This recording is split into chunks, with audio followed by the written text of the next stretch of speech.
Brooks drove him to do it.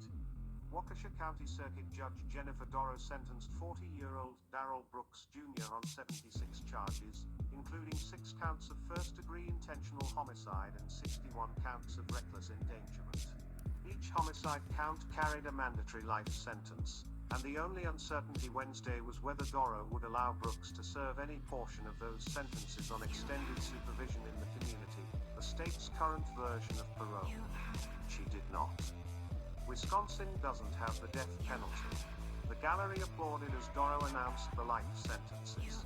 Moments later she sentenced him to 762 years in prison on the endangerment counts.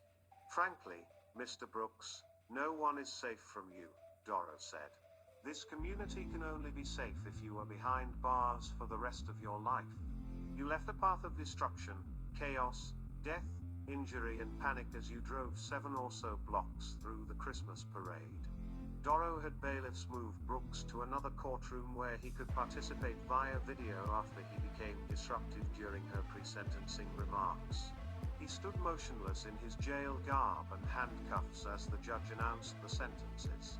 Brooks's victims demanded during a hearing Tuesday that Darrell give him the toughest sentence possible. Chris Owens, whose mother was among those killed, told Brooks, "All I ask is you rot, and you rot slow."